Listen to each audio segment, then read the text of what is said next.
The abduction Jackson read wiped sweat from his brow as he finished calibrating the deep space communications array.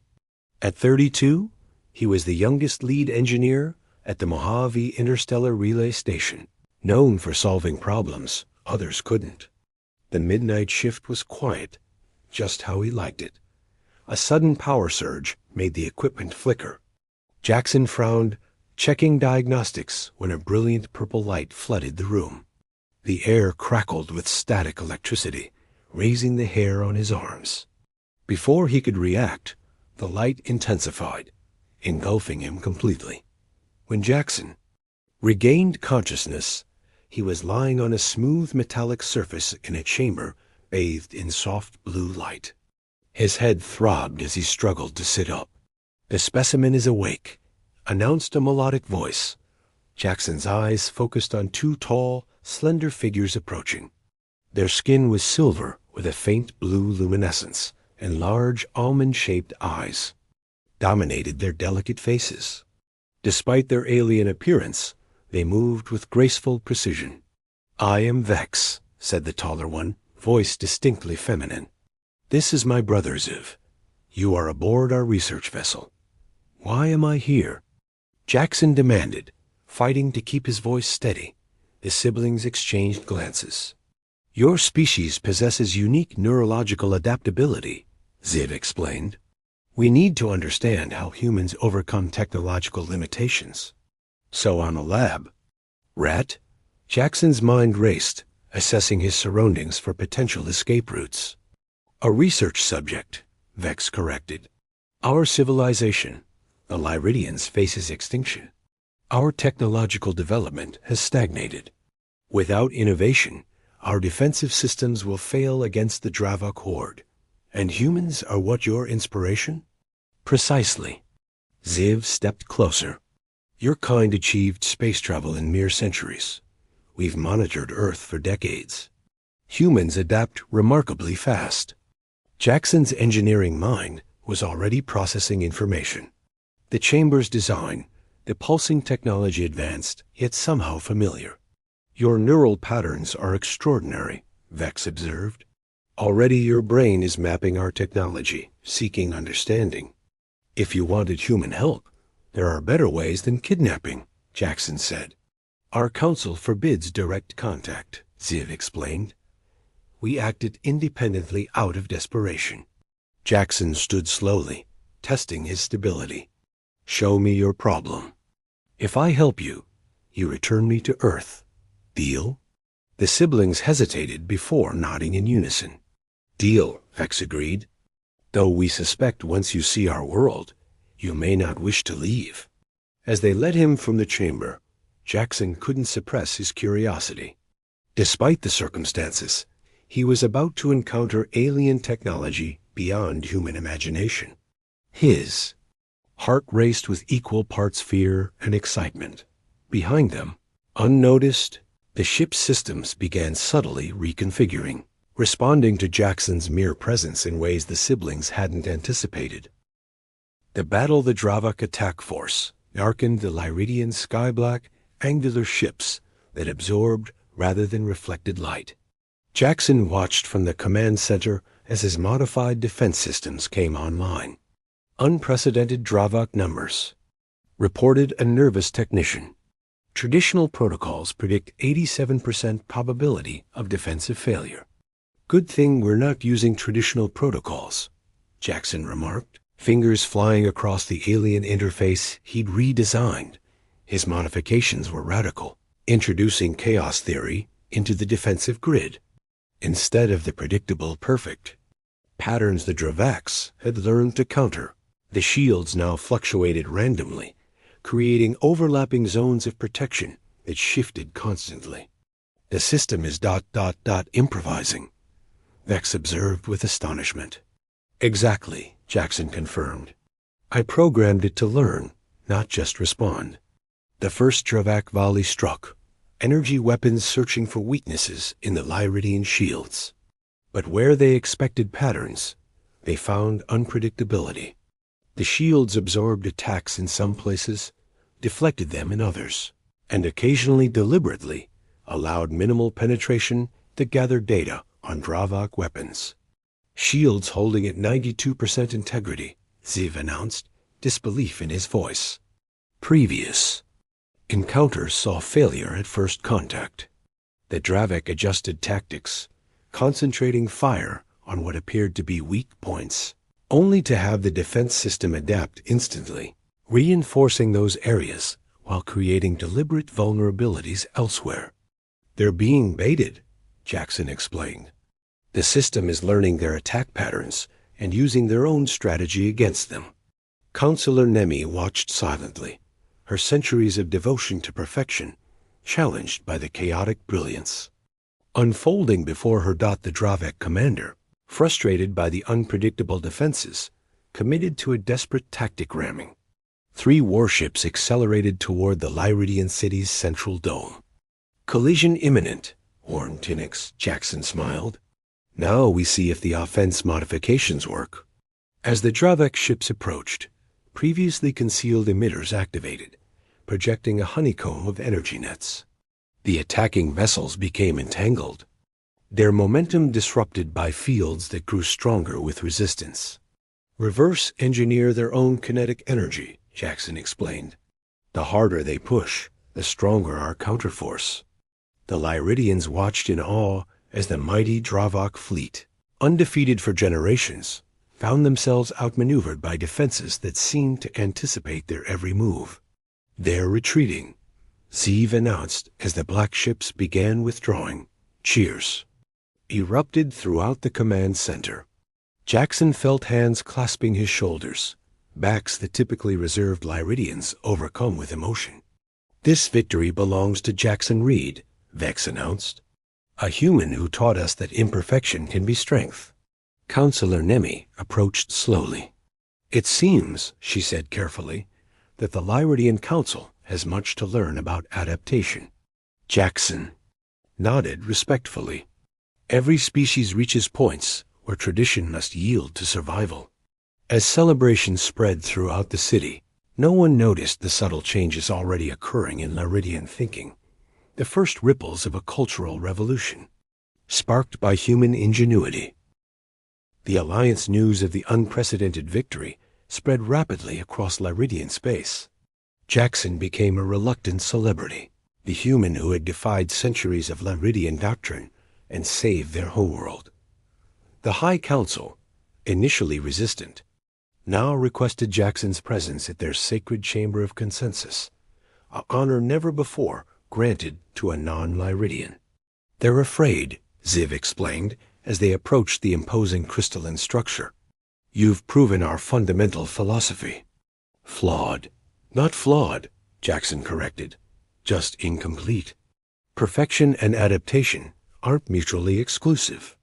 Inside the chamber, 13 ancient Lyridians observed Jackson with expressions ranging from curiosity to thinly veiled hostility. Human, began Grand Counselor Rivix, you have altered the course of our civilization with your unconventional methods. I offered one perspective, Jackson replied diplomatically. Your people did the rest. Yet this perspective challenges millennia of Lyridian development, countered another counselor. Some fear what this means for our future. Jackson considered his words carefully. The universe doesn't reward stagnation. Even stars evolve or die. Silence fell over the chamber. Then Counselor Nemi spoke. Perhaps it's time we reconsider isolation. The human's presence has demonstrated potential benefits of exchange with other species. Murmurs filled the chamber as the radical proposal took root. You suggest formalizing relations with Earth? Rivix asked incredulously. I suggest survival, Nemi replied. The Dravak will return, stronger and more determined. We need humanities. Adaptability as much as they could benefit from our technological refinement. Jackson watched the debate unfold, recognizing the historic significance. After hours of deliberation, the decision came. A diplomatic mission to Earth would be prepared, with Jackson as intermediary. Will your people accept us? Vex asked later, as they observed technicians preparing a delegation vessel. "There will be fear, resistance," Jackson admitted. "But humans adapt quickly. It's our specialty." Tinnix approached, now leading a growing movement of young Lyridians embracing change. "We've begun implementing your adaptive principles in other systems. Our society is evolving." Jackson smiled. "That's the greatest defense against extinction." As preparations finalized, Jackson realized he'd become the unlikely bridge between two civilizations that needed each other to survive. The engineer, who once calibrated communications arrays, would now help two species communicate across the greatest divide of all different evolutionary paths. "Are you ready to return home?" Zeev asked. Jackson looked at the now familiar alien landscape, then at the stars where Earth waited. "I'm ready to build something new," he answered. "Something neither of our worlds could create alone." The transformation 1 year after first contact, the Earth-Lyrian Cooperative flourished beyond anyone's expectations. Jackson walked through the joint research facility established in what was once his Mojave workplace, now expanded into a sprawling complex where humans and Lyridians worked side by side. "The Quantum Entanglement Communication Network is operational," reported Olivia Chun, Jackson's former colleague and now head of the integration team. "Real-time communication. Across 50 light years. We'd have needed decades to develop this independently. And our adaptability algorithms have improved Lyridian efficiency by 340%. Added Tinnix, who had become the face of Lyridian youth embracing change. Unexpected innovation emerges daily. Jackson nodded with satisfaction. What began as an abduction had transformed into humanity's greatest advancement. Earth gained access to technologies centuries beyond their development timeline, while Lyridians learned to incorporate human creativity and adaptability into their rigid systems. Not everyone welcomed the alliance. Traditionalists on both worlds protested the contamination of their cultures. Yet the results spoke volumes: medical breakthroughs, clean energy advancements, and strengthened defenses against the looming Dravok threat. The Council reports Dravok activity increasing at the outer boundaries, Vex informed Jackson, now serving as official liaison between their species. "They're testing our new defensive capabilities." "Let them test," Jackson replied confidently. "Each probe makes our systems stronger." Together, they entered the heart of the facility, a synthesis chamber, where the greatest achievement of their partnership was nearing completion. "The first Earth-Lyridian hybrid vessel," Zeev announced proudly. "Neither human nor Lyridian design, but something entirely new." The ship gleamed with the strange beauty-organic curves interspersed with geometric precision. Its systems combined Lyridian perfection with human unpredictability, creating something greater than either civilization could have imagined. "We're calling it convergence," Jackson said, "the first of many." As launch preparations commenced, Jackson reflected on his journey.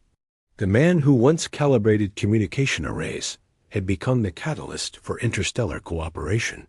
His abduction, meant to extract human innovation, had instead planted seeds of transformation in both civilizations. "You never return to your old life," Vex observed quietly. "Some journeys change you too much for that," Jackson replied. A transmission interrupted them urgent news from the Lyridian homeworld. A Dravok fleet, larger than any previously encountered, had been detected approaching Lyridian space. "They've committed their full force," Ziv translated grimly. "This is their response to our alliance," Jackson smiled. "Then it's time to show them what two adaptive civilizations can accomplish together." As the convergence rose from Earth on its maiden voyage, carrying the first joint defense force, Jackson felt not fear but anticipation. Humanity and Lyridians, both transformed by their unlikely connection, would face the future not as separate species, but as partners in evolution. Human who had changed an alien world had, in turn, been changed by it. and the universe would never be the same. The discovery of the Lyridian homeworld stunned Jackson. Massive crystalline structures floated above a landscape of vibrant purple vegetation. 3 moons hung in the salmon-colored sky, casting multiple shadows across the alien terrain. "Your civilization is beautiful," Jackson admitted as their transport glided toward a sprawling complex. "Beauty without function is meaningless," Zeev stated. "Our society has perfected aesthetics, but forgotten innovation." Inside the complex, Jackson witnessed the problem firsthand. Lyridian technology was elegant but stagnant, designed for perfection rather than adaptability. Their defense systems, once the galaxy's most advanced, hadn't evolved in centuries. "The Dravek ships grow more sophisticated with each encounter," Vex explained, displaying holographic battle footage. "Our defenses no longer repel them effectively." Jackson studied the images, noting fundamental flaws in the Lyridian approach. "You've optimized your systems to perfection, but that's your weakness. Perfect systems can't adapt to new threats." "Explain," demanded Ziv. "Humans build redundancy, flexibility, even inefficiency into our systems," Jackson replied. "We expect failure and design around it. Your technology doesn't allow for evolution." The siblings exchanged troubled glances. "Our council believes perfection is the only path," Vex said. "Then your council is wrong," Jackson stated bluntly.